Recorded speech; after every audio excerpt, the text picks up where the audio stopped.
Le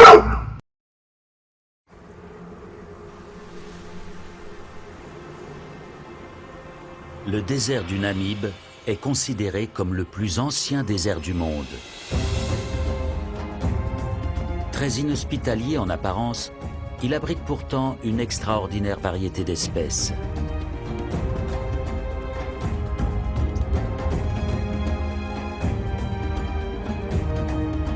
Avec seulement 20 mm de précipitations par an, et bien que bordé par l'océan Atlantique, le désert du Namib est d'une aridité extrême. Et c'est ici, en plein cœur de ce désert, que des éléphants ont élu domicile.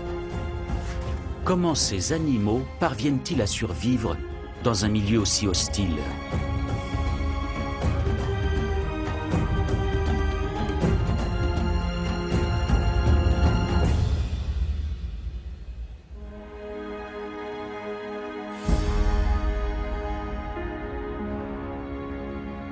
La Namibie se trouve dans le sud-est de l'Afrique.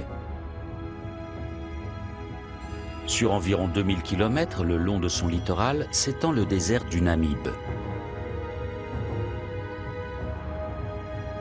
Dans sa partie nord, le désert présente des vallées parcourues par des rivières éphémères. Parmi elles, la vallée de l'Ohanib. Le lit de la rivière traverse le désert sur 300 km avant d'atteindre l'océan.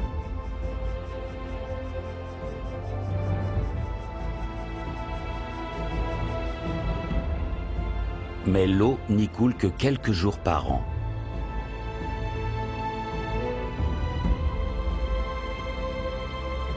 Seuls des arbres aux racines profondes tels que ces Federbia des oasis résistent à une telle sécheresse. Le Namib est le seul désert à abriter des rivières éphémères. Les mammifères ne pourraient pas s'établir ailleurs que dans la vallée.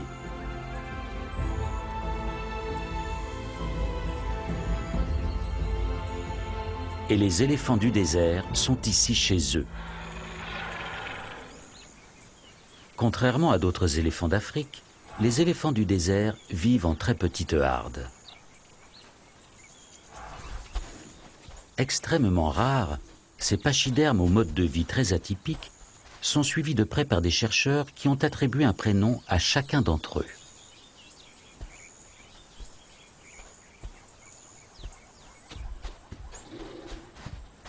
Clarissa est la matriarche de ce groupe familial. Les autres membres ne la quittent pas d'un pas, car elle est la seule à savoir comment survivre dans ce milieu inhospitalier.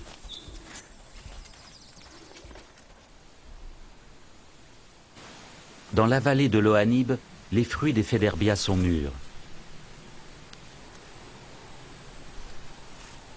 Leur gousse renferme des graines riches en protéines.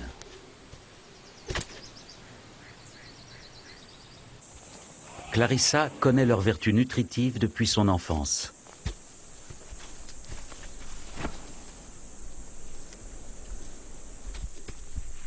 Maya, la benjamine, tente elle aussi de goûter aux fruits. Mais elle manque encore un peu d'entraînement. Heureusement, elle peut encore profiter des protéines du lait maternel.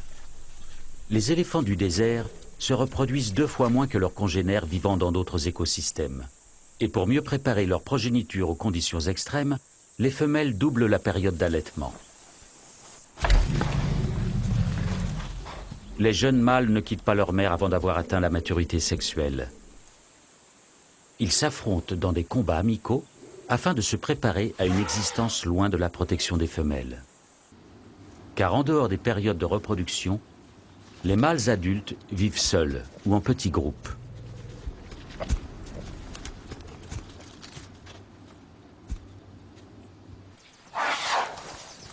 Yapi est le plus habile des jeunes mâles. Il atteint de hautes branches sous le regard envieux de son frère cadet.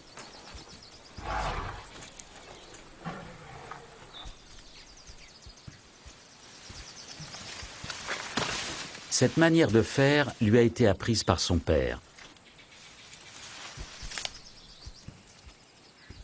Le partage entre mâles ne va pas toujours de soi. et Yapi refuse de céder un bout de sa branche à son jeune frère.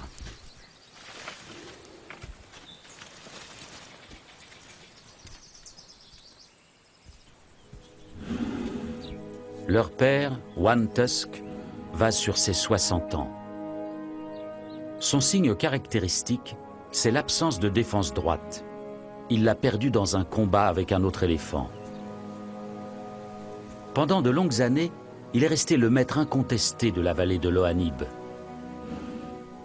Aujourd'hui, il mène une vie solitaire. Un éléphant du désert en bonne santé parcourt jusqu'à 10 000 km par an à la recherche de nourriture.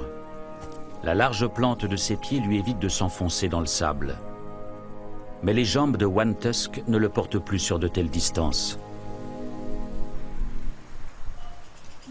Le vieux mâle est déjà sous haute surveillance. Un couple de chacals de la vallée est à l'affût. Les chacals ne se limitent pas aux petits gabarits et c'est bien volontiers qu'ils feraient honneur au cadavre du colosse.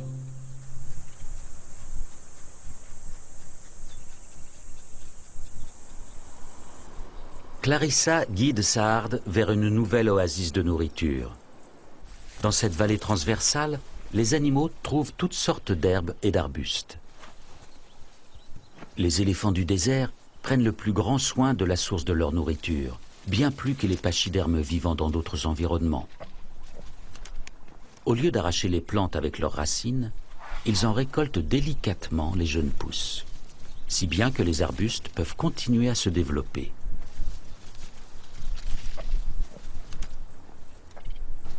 Adaptation au milieu oblige, les éléphants du désert sont aussi d'habiles grimpeurs.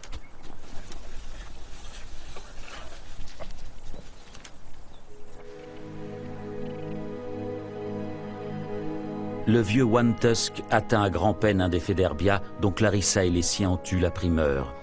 Et la harde n'a laissé que de maigres reliefs.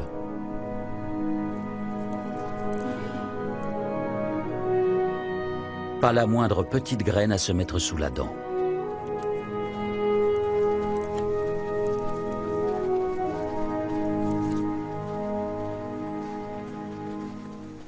Pour la faune du Namib, survivre est un défi quotidien. Souvent, les animaux doivent parcourir de longues distances pour trouver de l'eau. À défaut de connaître des points d'eau cachés, la plupart des éléphants s'hydratent avec la nourriture qu'ils ingèrent. La moindre petite feuille verte contient de l'eau et c'est toujours ça de prix.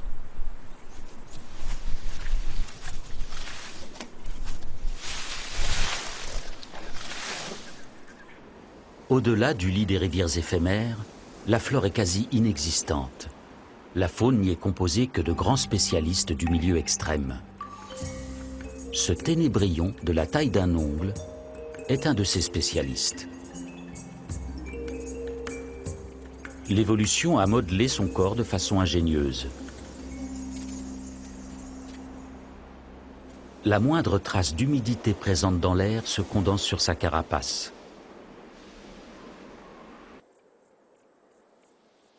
Les gouttelettes qui se forment petit à petit n'ont ensuite plus qu'à glisser vers sa bouche.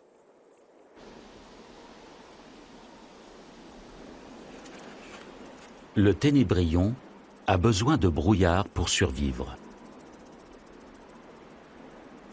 Mais comment expliquer la présence de brouillard en plein désert? Le Namib est un désert côtier. Le long de ses côtes, le courant froid de Benguela, originaire de l'Antarctique, fait descendre la température de l'océan à 12 degrés.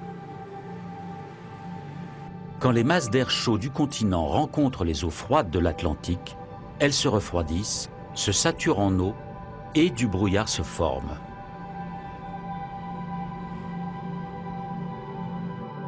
Grâce à ce phénomène, le littoral de la Namibie est embrumé environ 200 jours par an. Parfois, le brouillard s'étire vers l'intérieur des terres sur des centaines de kilomètres et atteint les vallées des rivières éphémères.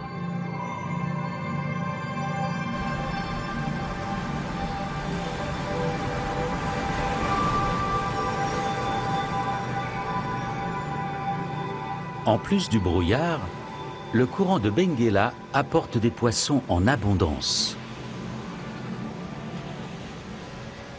qui font le régal des otaries.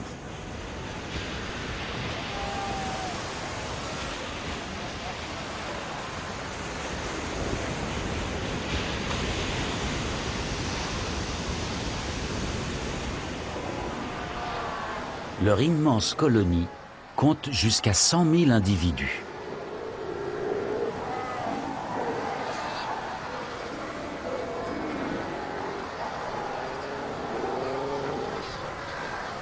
Grâce au courant froid de Benguela, la côte du Namibe est un paradis pour les phoques et les oiseaux marins.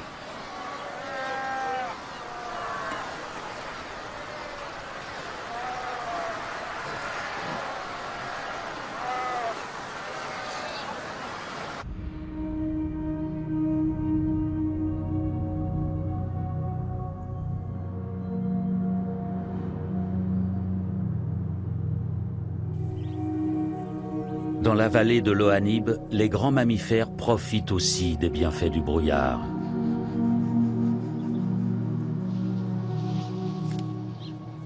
Yapi et son frère absorbent les gouttes de rosée qui se déposent sur l'herbe et les feuilles.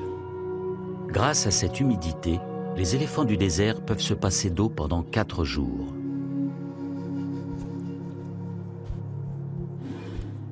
Pour l'instant, les 2 mâles vivent en solitaire, mais ce n'est plus pour très longtemps.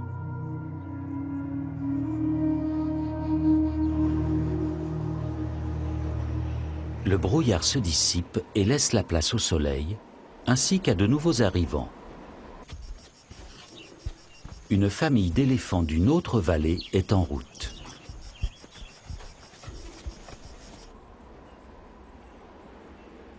Ces animaux répondent à l'appel de leurs congénères. Les sons leur parviennent à travers la plante des pieds. Les éléphants du désert ne se regroupent qu'à de très rares occasions entre individus de différentes familles. Et jamais en dehors de la saison des amours, qui ne dure que quelques semaines. Ils sont de plus en plus nombreux à se joindre à la harde de Clarissa. Certains expriment leur joie des retrouvailles après plusieurs années de séparation.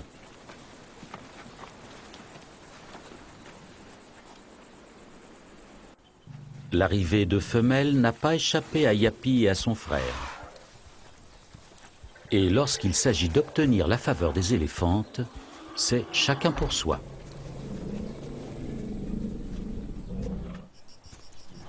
Quant au vieux One Tusk, il laisse les combats aux jeunes.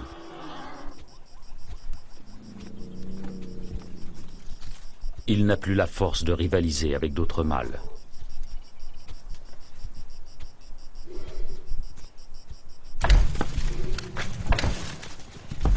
Ses fils et petits-fils s'adonnent pleinement à l'effervescence des amours.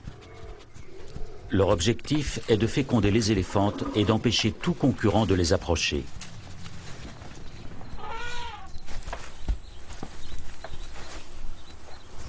Yapi n'arrivera à ses fins qu'en utilisant un subterfuge pour isoler Clarissa du reste de la harde.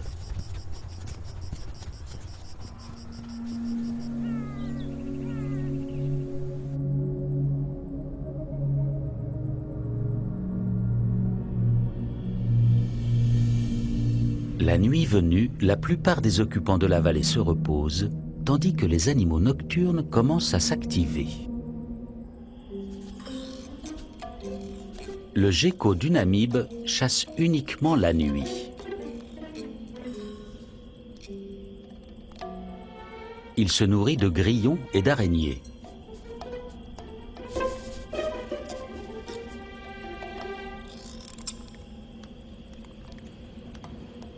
Comme les grenouilles, il possède des pattes palmées qui lui permettent de ne pas s'enfoncer dans le sable. Il parcourt ainsi les dunes en effleurant à peine le sol.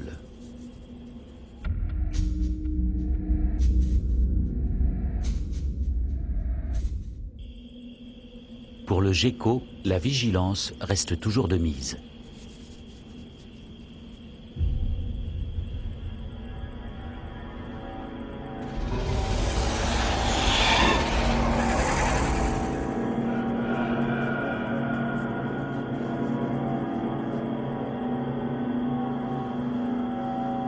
La vipère du désert du Namib n'a pas la vie facile, tout comme les éléphants, le ténébrion ou le gecko.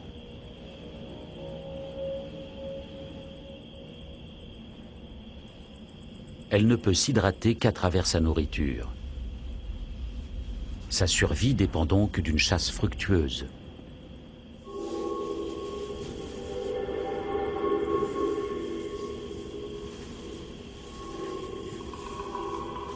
Lorsqu'elle repère un terrain propice, elle s'enfonce dans le sable et guette ses proies.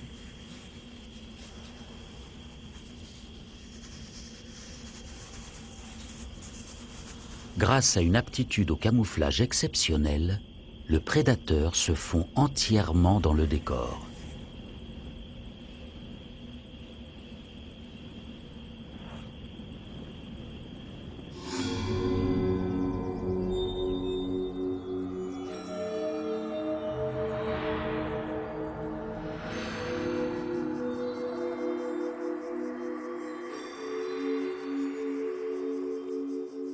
Le soleil est dangereux pour le gecko qui doit s'en protéger s'il ne veut pas mourir déshydraté.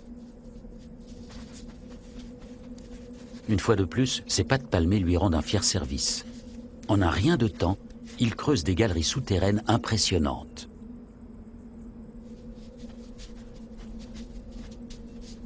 Il s'enterre jusqu'à 1 mètre de profondeur.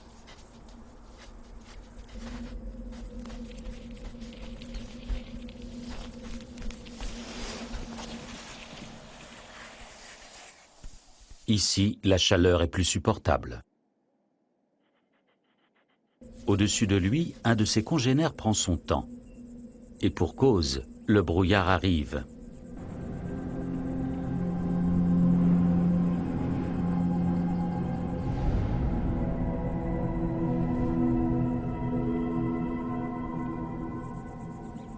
La condensation forme des gouttelettes à la surface de ses grands yeux. Le gecko n'a plus qu'à se désaltérer.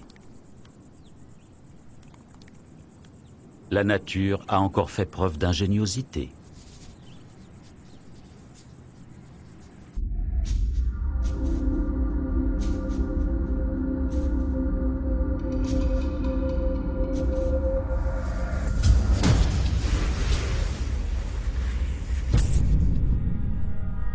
La patience a porté ses fruits. La vipère peut à présent festoyer et surtout se désaltérer.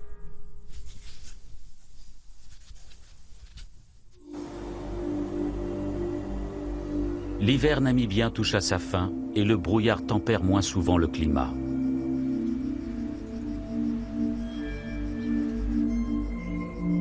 Une chaleur accablante pèse maintenant sur la vallée de l'Ohanib. Clarissa et sa famille supportent tant bien que mal les 40 degrés à l'ombre.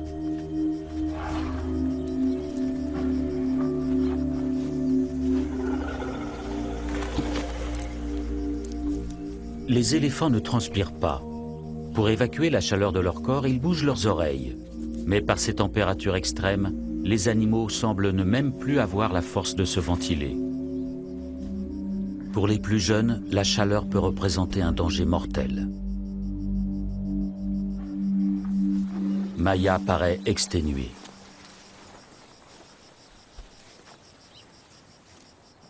Malgré la canicule, Clarissa presse sa famille de lever le camp.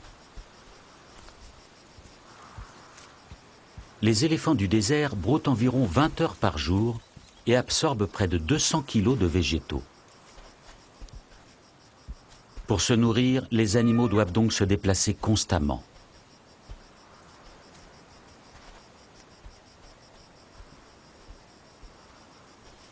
Ce jeune mâle est tellement épuisé qu'il n'a pas entendu le signal du départ.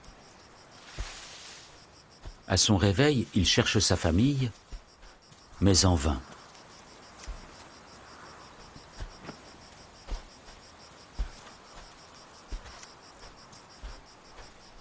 Toute la harde a disparu.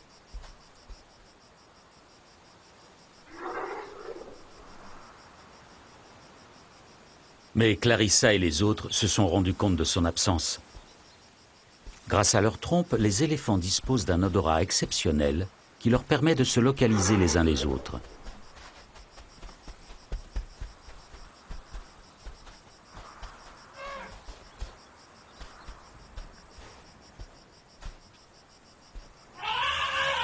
Finalement, c'est la jeune Maya qui donne l'indication décisive au mâle égaré. Il sait maintenant quelle direction prendre.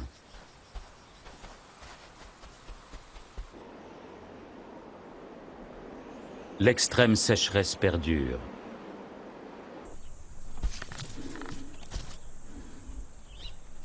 Clarissa et sa famille doivent se contenter d'un arbre mort pour toute nourriture. Dans le désert, un arbre de cette taille ne se décompose qu'au bout de nombreuses années. Les éléphants sont les seuls à pouvoir le rendre comestible pour les autres animaux. Les pachydermes n'assimilent en effet que 60% de ce qu'ils mangent et éliminent le reste. Ils répandent ainsi les graines des arbres avec leurs excréments.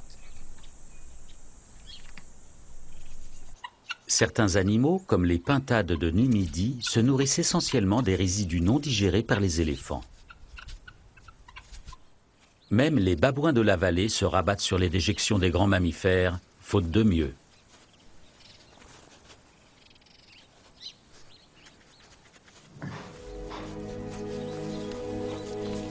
De son côté, le vénérable One Tusk essaie de grignoter un peu de bois.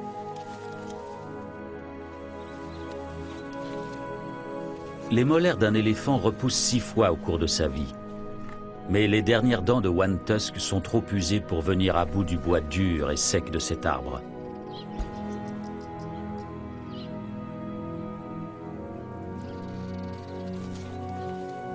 Ailleurs, en Afrique, les éléphants âgés se retirent dans des zones marécageuses pour se nourrir de feuilles tendres.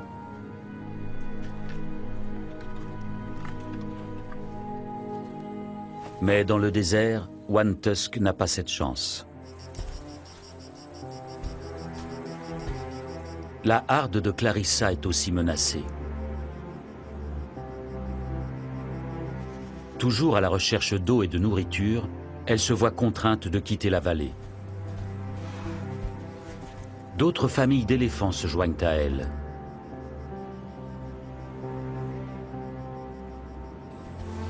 Seule Clarissa connaît les points d'eau rarissimes et bien cachés. Grâce à son expérience, elle est aussi la seule capable d'en dénicher de nouveaux.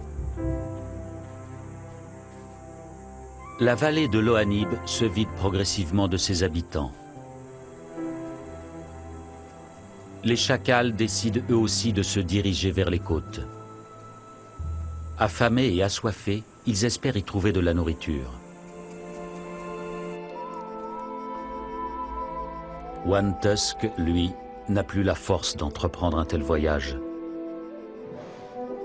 Seule une pluie providentielle qui ferait pousser de l'herbe tendre pourrait le tirer d'affaire.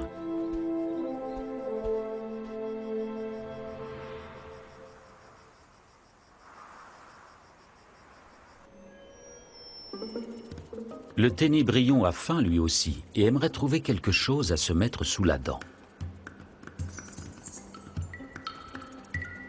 À la différence de la plupart des animaux du désert, il n'attend pas les jeunes pousses vertes, mais se contente de restes de végétaux.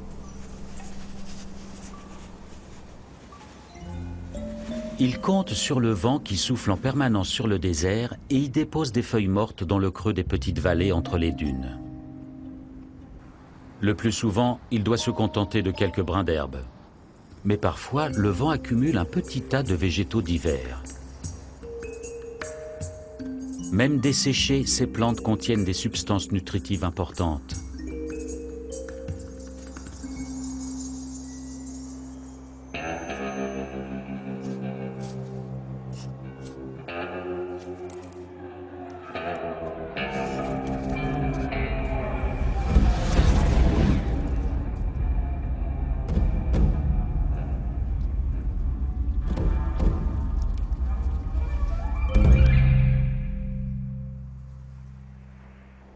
Le caméléon Namaqua est un prédateur redoutable. Du moins pour le ténébrion. La rapidité du saurien ne lui épargne pas quelques courses-poursuites.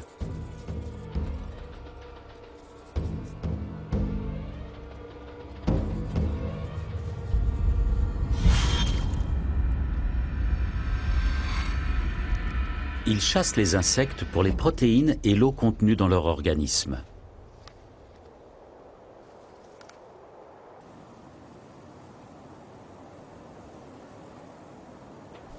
Le caméléon namaquois est le plus grand animal à sang froid du Namibe. Des reptiles plus grands ne pourraient y survivre. À la différence des mammifères, il ne peut effectuer de longues distances pour se nourrir et se désaltérer. Comment a-t-il réussi à s'imposer dans cette nature hostile ?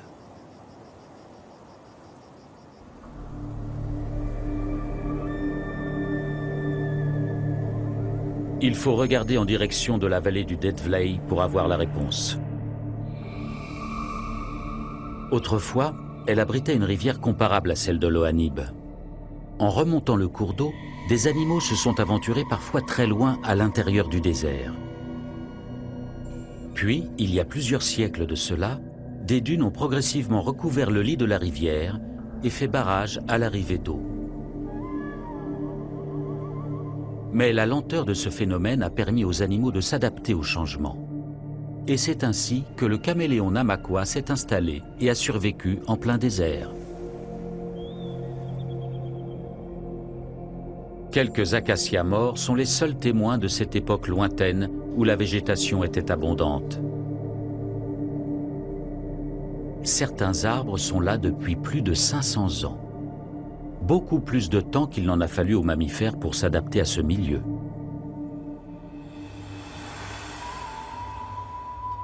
Leur capacité à parcourir de très longues distances leur a largement facilité l'acclimatation dans le désert. Le couple de chacals s'approche maintenant de la côte.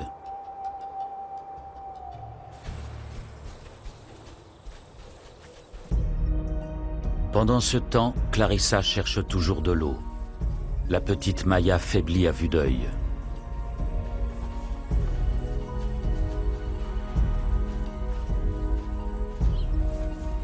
La harde doit faire des pauses régulières. Les animaux arrivent tous à bout de force. Clarissa n'a presque plus de lait pour sa fille.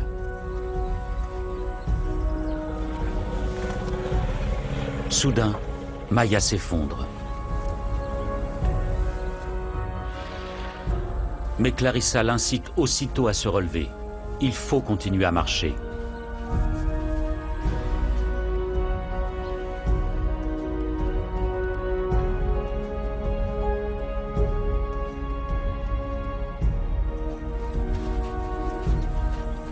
Enfin, après cette longue journée, les éléphants peuvent se désaltérer. Clarissa a su les guider vers un précieux point d'eau.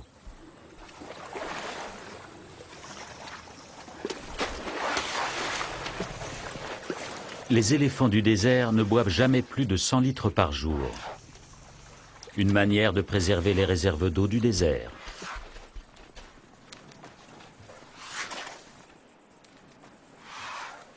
Cette douche de poussière permet aux animaux de protéger leur peau contre les brûlures du soleil.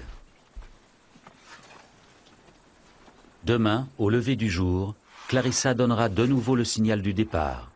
Il reste encore une longue marche jusqu'au prochain pâturage.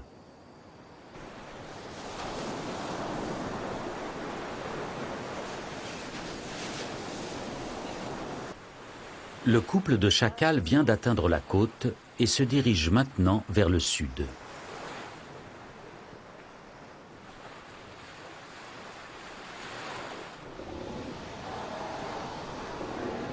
En ce moment, chez les otaries, une nouvelle génération vient au monde. Comme la plupart des femelles, cette jeune mère est sur le point de mettre bas.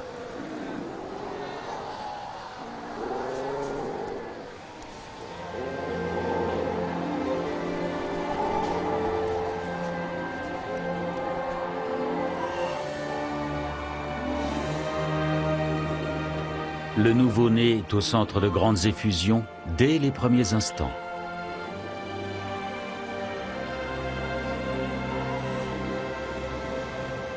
La voix et l'odeur de chaque animal sont aussi uniques que les empreintes digitales chez l'homme.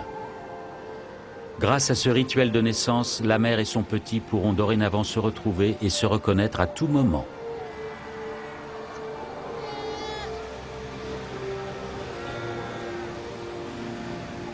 Quelques minutes après, c'est déjà la première tétée. La jeune femelle guide son bébé encore malhabile.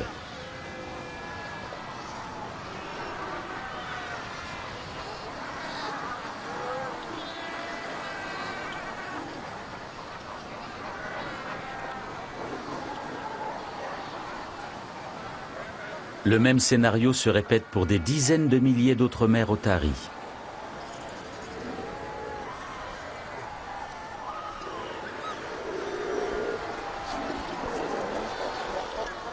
Dans la colonie, les animaux sont de plus en plus à l'étroit.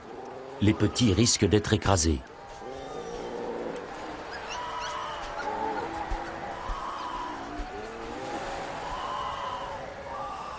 Afin de les protéger, les adultes mettent en place de véritables crèches. La jeune mère vient elle aussi y déposer son petit.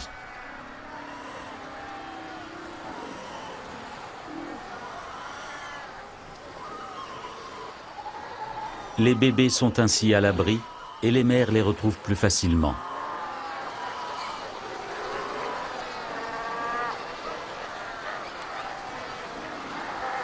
Elles doivent chasser quotidiennement pour se nourrir et donner à leurs petits un lait nutritif.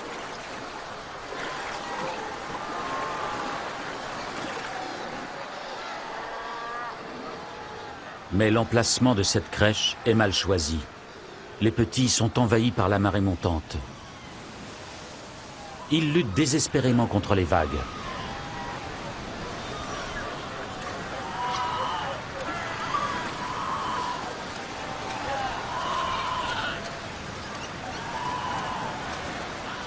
En vain, la mer emporte la plupart d'entre eux.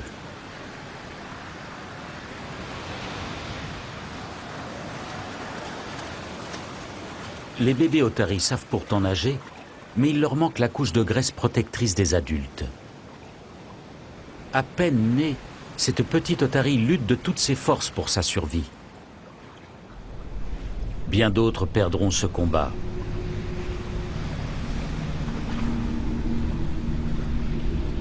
En quelques minutes, les petits sont à bout de souffle et ne peuvent plus garder la tête hors de l'eau.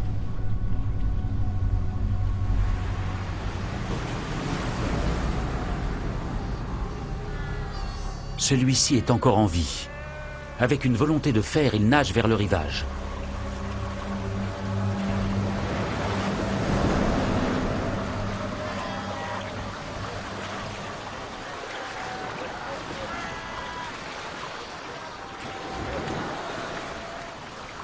Le voici hors de danger.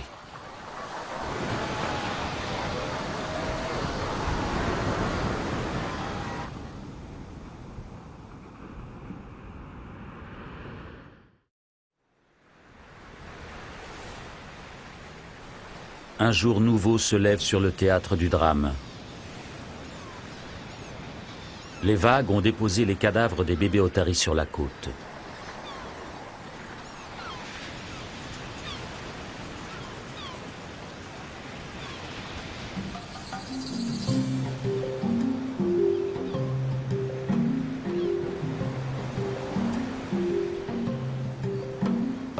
Un grand festin attend les chacals affamés qui ont parcouru des centaines de kilomètres depuis la vallée de l'Ohanib.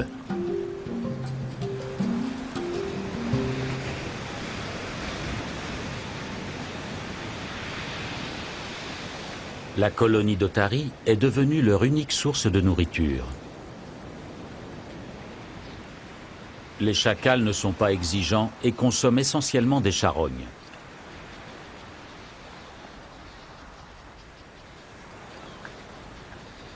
Ils vont passer les prochaines semaines sur la côte. Lorsque les petites otaries seront devenues des nageurs plus chevronnés et endurants, la colonie offrira moins de nourriture aux chacals. Ils retourneront alors dans la vallée de l'Ohanib.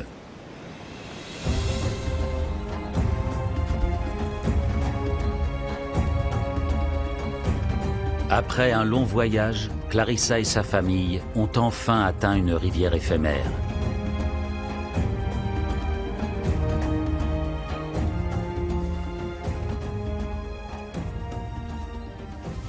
La matriarche savait d'instinct qu'ici, la végétation serait plus abondante, même en période de sécheresse.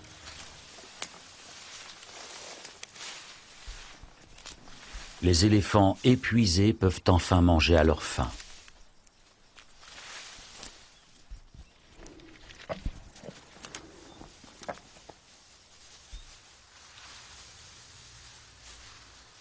Le ventre bien rempli, Maya plonge dans un sommeil réparateur.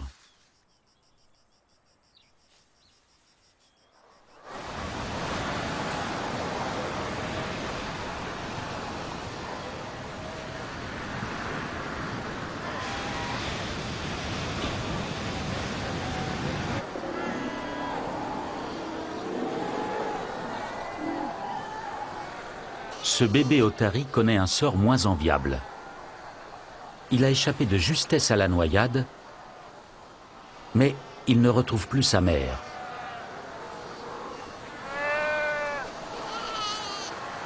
Elle n'est toujours pas rentrée de la chasse.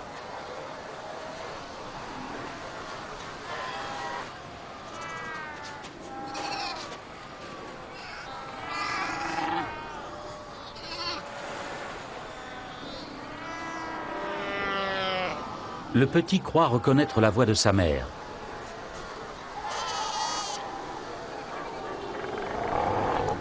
Mais non, il n'est pas le bienvenu auprès de cette femelle. Bientôt, le nouveau-né souffre de la chaleur et a besoin de lait maternel.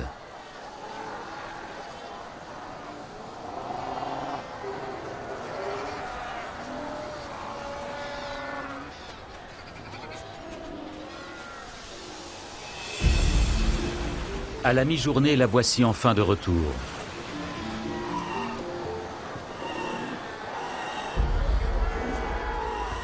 Elle s'empresse d'aller retrouver son petit, mais doit constater qu'il a disparu de la crèche. De son côté, le bébé égaré continue de l'appeler et de la chercher.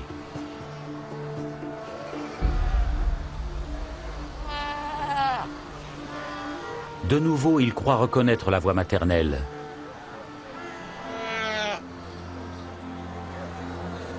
Est-ce bien elle cette fois-ci ?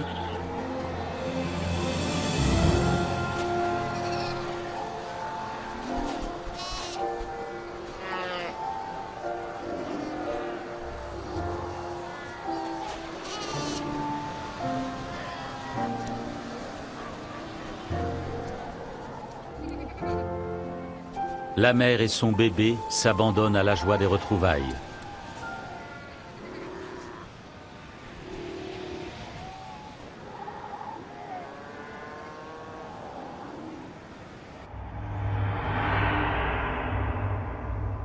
Un vent puissant se lève sur les côtes et souffle sur le désert.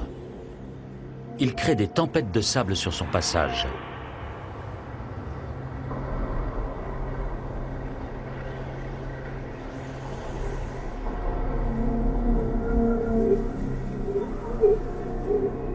Elles atteignent bientôt la vallée où séjournent Clarissa et sa famille.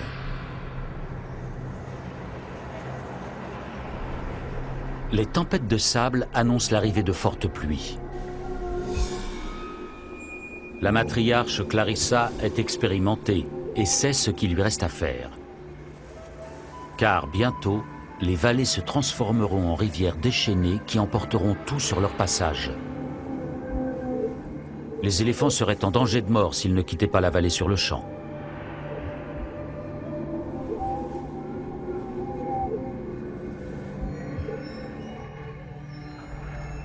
Le lendemain, la rivière surgit en plein désert.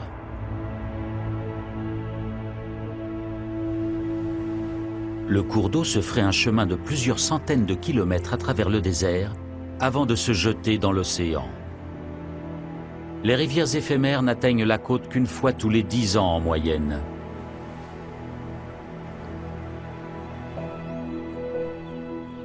Quelques jours après la pluie, des jeunes pousses vertes apparaissent dans le Namib.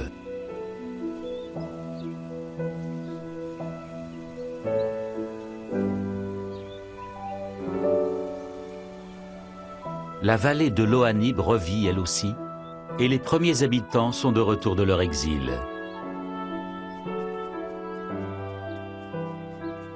Certains n'ont pas survécu à la sécheresse. Le vieux One Tusk est mort de faim avant l'arrivée de la pluie. Les chacals découvrent son cadavre à l'entrée de la vallée.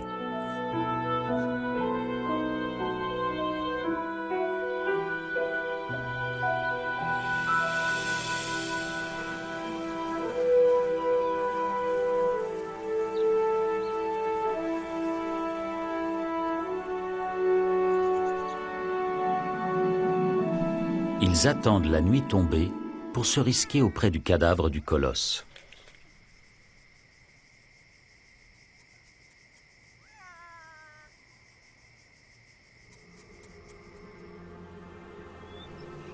Le lendemain, des cris familiers retentissent dans la vallée.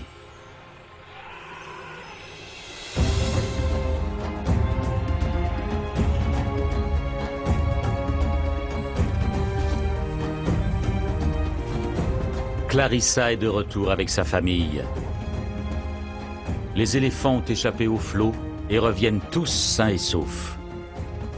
La petite Maya se porte bien, elle aussi. Enfin, la harde aperçoit la vallée de l'Ohanib verdoyante.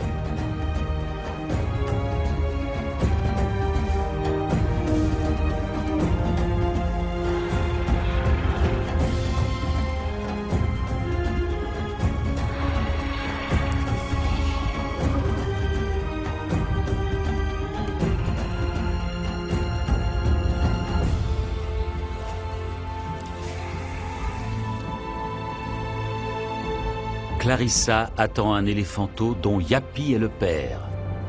La nouvelle génération héritera elle aussi de la force et de l'expérience du vénérable One Tusk. Et la matriarche transmettra à son tour les secrets des éléphants du désert à sa progéniture pour la survie de l'espèce. La vallée de l'Ohanib est un véritable paradis pour les animaux qui ont réussi à s'y adapter à force d'agilité et d'ingéniosité. Dans le plus vieux désert du monde, ils affrontent vaillamment des conditions de vie extrêmes.